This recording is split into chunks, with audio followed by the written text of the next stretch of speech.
Hey guys, this video is brought to you by the brilliant OneFootball app. There is so much football action all around the world happening simultaneously, and it is difficult to keep a track of everything. OneFootball app makes that really easy for you. The newest feature of the OneFootball app is global users apart from Indian subcontinent can stream the Indian Super League ISL for absolutely free on the OneFootball app. The World Cup season is also upon us, so any information related to your favorite team, anything that you need to know about your favorite players, OneFootball app has you covered. So please go ahead and download the OneFootball app for absolutely free, either from the link given in the description below or from the QR code being flashed on the screen right now. तो guys आ चुके हैं हम अपने usual spot पे और काफी सारी चीजें हमने मिस कर दी हैं पिछले 2-3 दिनों में जो हम वर्ल्ड कप के एक बुखार में थे। उसके बाद और भी कुछ डेवलपमेंट हुए क्योंकि क्लब फुटबॉल अब वापस आने वाला है, तो उसके रिगार्डिंग अब कई सारे डेवलपमेंट स्टार्ट हो गए हैं। ट्रांसफर रूमर्स का सीजन जो है वो आ चुका है, जैसा आप सबको पता है। जनवरी ट्रांसफर विंडो आ चुकी है और बहुत सारे प्लेयर्स के ट्रांसफर मूव्स को लेके कयास लगाए जा रहे थे कि किस तरीके से वो कौन से क्लब्स में जा सकते हैं, क्या उनका फ्यूचर होगा। तो जो बड़ी न्यूज है उससे रिलेटेड उन पे हम बात करेंगे, स्पेशली जो मेसी और रोनाल्डो पे अपडेट्स आई हैं। और एक जो और चीज है जिसकी मैं बात सेपरेट वीडियो में करूंगा वो है कि चेल्सी ने फाइनली अपना मैनेजमेंट सॉर्ट कर लिया है। टेक्निकल डायरेक्टर्स आ चुके हैं, हेड ऑफ रिक्रूटमेंट्स आ चुके हैं, ग्लोबल टैलेंट को रिकॉग्नाइज करने वाले लोग आ चुके हैं। तो जो हायरार्की है that is in place now. और उसके अलावा बहुत सारे यंग प्लेयर्स को साइन करने की पहल जो है वो शुरू कर दी है चेल्सी ने। एक एंड्रे सेंटोस प्लेयर है ब्राजील के, जो वास्को डिगामा से चेल्सी ने साइन कर लिए हैं।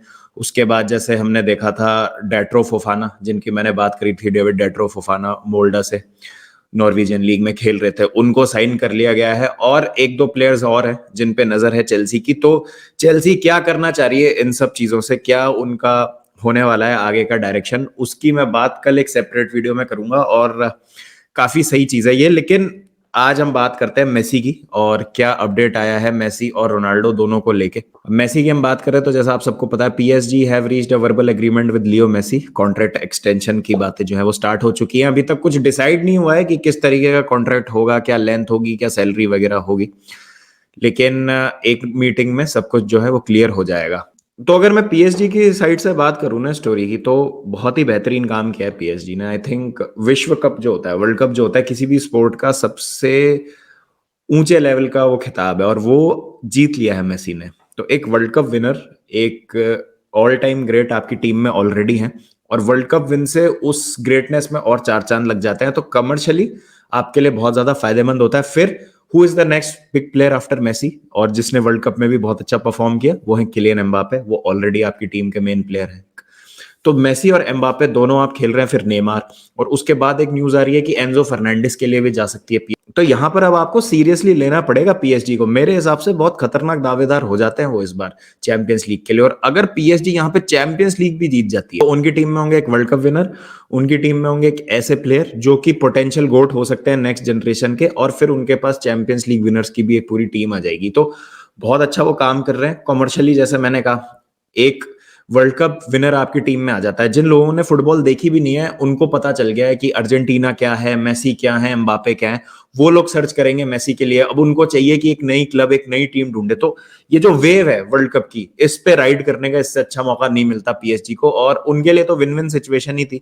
कोई भी जीतता, चाहे फ्रांस जीतती, चाहे अर्जेंटीना जीतती, एक वर्ल्ड कप विनर तो उनकी टीम में आना ही था। तो एक बहुत ही बड़ी अपॉर्चुनिटी है उनके लिए इस चीज को कैपिटलाइज करने का, और उस हिसाब से उन्होंने मेसी को रोका है। तो बहुत ही अच्छा डिसीजन ये।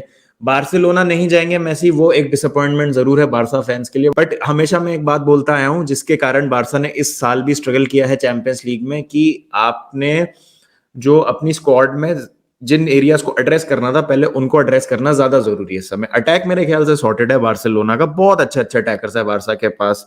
डेम्बेले अच्छी फॉर्म में है, रफीनिया है, आंसू फाटी है, लेवेंडोस्की है, फरान टोरेज है। तो एक अच्छा अटैक है। अभी सर्जियो बुस्केट्स चले जाएंगे, उनका कंफर्म्ड है कि लास्ट सीजन होने वाला है। जिरार्ड पीके ऑलरेडी अपना रिटायरमेंट ले चुके हैं। तो आपको एक सेंटर बैक मेरे हिसाब से और जरूरत है। सर्जियो बुस्केट्स का एक लॉन्ग टर्म रिप्लेसमेंट लाना जरूरी है। फिर उसके बाद फुल बैक्स का जो इशू सताता रहा है बार्सिलोना को, कभी सर्जी रोबर्टो को खिलाया, मार्कोस अलोंसो को खिलाया, हेक्टर बेलेरिन भी बहुत कुछ खास कर नहीं पाया। तो ये 3-4 प्लेयर्स पहले बार्सिलोना को लाने पड़ेंगे। May be a long term goalkeeper भी, टर स्टेगन कितना उनके पास बचा है टाइम, वो भी एक देखे जाने वाली बात है। तो मेसी अगर आप लाएंगे तो obviously emotional point of view से और वो सारी चीजों से अच्छा, और मेसी टीम को बेहतर बनाएंगे ही।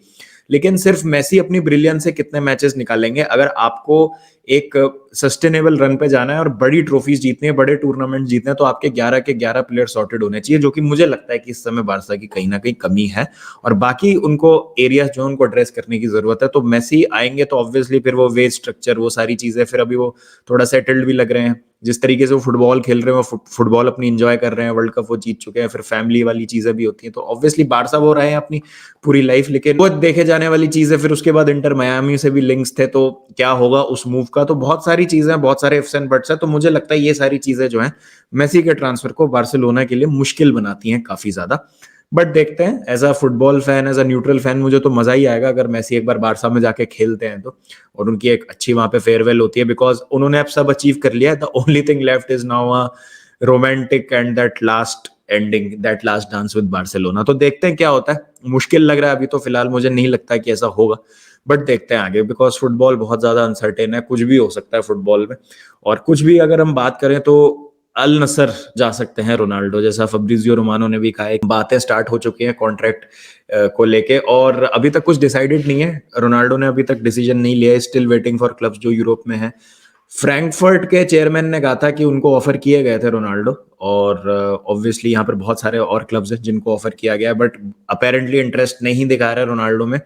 अब यहाँ पर सऊदी अरेबिया के लिए कमर्शलाइजेशन के हिसाब से बहुत अच्छा डिसीजन हो सकता है रोनाल्डो को लाने का। एक तो आपकी आई बॉल्स आती हैं आपके पास, देखिए रोनाल्डो का फॉर्म और अभी उनका एज अ करियर में कैसा भी फेस चल रहा हो, आप डिनाई नहीं कर सकते कि वो अभी भी most loved, most sought after footballer है दुनिया में, अगर मैं बात करूं तो। और उनके बहुत सारे फैंस हैं, उनके साथ अपना एक फैन बेस लेके आते हैं। तो अल नसर के लिए, सऊदी लीग के लिए ये एक बहुत अच्छा स्टेप हो सकता है। फिर मैं ये देख रहा था फाइनेंशियल पैकेज के साथ साथ उनकी 2-2.5 साल की तो डील होगी एज अ प्लेयर, फिर उनको आगे के लिए एम्बेसडर बनाया जाएगा। सऊदी अरेबिया की जो बिड होगी 2030 वर्ल्ड कप की, एक चीज हो सकती है जो सऊदी अरेबिया को हेल्प करे वो बिड जीतने में। अब देखिए यहाँ पे हमने ऑलरेडी देख लिया 2022 का जो कतर वर्ल्ड कप था, जैसे बहुत सारी एक नेगेटिव प्रेस और नेगेटिव मीडिया था, और अभी भी कुछ लोग जो है काफी ज्यादा डाउन और अंडरमाइन करने की कोशिश कर रहे हैं। I think it is the best world cup जो मैंने देखा है, हैंड्स डाउन, इसमें तो कोई दो राय नहीं है। तो कतर और मिडिल ईस्ट की अगर हम बात करें तो वो लोग are more than capable of hosting and even taking the world cup to a greater height. आप देख सकते हैं 2022 कतर वर्ल्ड कप, जितनी भी नेगेटिविटी थी शुरू में, वर्ल्ड कप के बाद सब बोल रहे हैं कि भाई बहुत ही अच्छा वर्ल्ड कप हुआ है। सबकी तो मैं बात ही नहीं कर रहा, मैं पर्सनल पॉइंट ऑफ व्यू से मैं अपना पर्सनल ओपिनियन देता हूँ कि Qatar world cup was one of the best और is the best world cup that I have ever seen. तो मैं यहाँ पर सऊदी अरेबिया भी अगर वर्ल्ड कप होस्ट कराता है तो मैं उसमें कोई ज्यादा ऐसा डाउटफुल नहीं होऊंगा कि अच्छा ये तो नहीं करा सकते होस्ट करने के, उससे तो मुझे नहीं लगता कि कोई ज्यादा दिक्कत होगी। और अगर आप उसमें रोनाल्डो फैक्टर भी डाल देते हैं कि अगर रोनाल्डो आपके एम्बेसडर हैं, और ऑब्वियसली आप ऑलरेडी आपके पास इतना ज्यादा एक तगड़ा बेस बन गया है 6-7 साल में, क्योंकि रोनाल्डो आपके एक फुटबॉलिंग स्ट्रक्चर का पार्ट है, तो उस हिसाब से मुझे लगता है कि ये चीज अच्छी हो सकती है Saudi Arabia as a footballing institution के लिए। लेकिन देखते हैं आगे क्या होता है। मेसी के लिए तो अच्छा है कि हमको मेसी और देखने को मिलेंगे 1 साल तो मिनिमम और यूरोप में, बट दुख होता है कि अगर रोनाल्डो चले जाएंगे, because I really wanted to see him play another 1 or 2 years Europe में, specially in the Champions League. मैं अभी भी मेंटेन करता हूं कि I would like to have Ronaldo in Chelsea, but वो अब लगता नहीं है जिस डायरेक्शन में, जैसा मैंने शुरू में कहा, चेल्सी जा रही है, यंग प्लेयर्स के पीछे जा रहे हैं, फ्यूचर के लिए टीम बना रहे हैं, तो शायद उस सेटअप में रोनाल्डो फिट नहीं होते। तो देखते हैं क्या होता है, बट एज थिंग स्टैंड अभी तो किसी यूरोपियन क्लब से कोई ऑफर दिख नहीं रहा है रोनाल्डो के लिए, तो अल नसर ही लग रही है उनकी रियलिस्टिक डेस्टिनेशन। आपकी क्या राय है? Please do let me know in the comment section. Messi और रोनाल्डो के बारे में आप क्या सोचते हैं? Baba and bros predict will be back अभी जब फुटबॉल स्टार्ट हो जाएगी, तो प्रीमियर लीग जब मैचेस स्टार्ट होंगे 26 से, तो उसके एक दिन पहले हम बाबा एंड ब्रोस प्रेडिक्ट भी जरूर करेंगे। तो do stay tune for that, और आप अपने थॉट्स मुझे जरूर बताएं। और चलिए गाइस, फिर मिलते हैं जल्दी नेक्स्ट वीडियो के साथ। ध्यान रखें सब अपना, टेक केयर एंड पीस।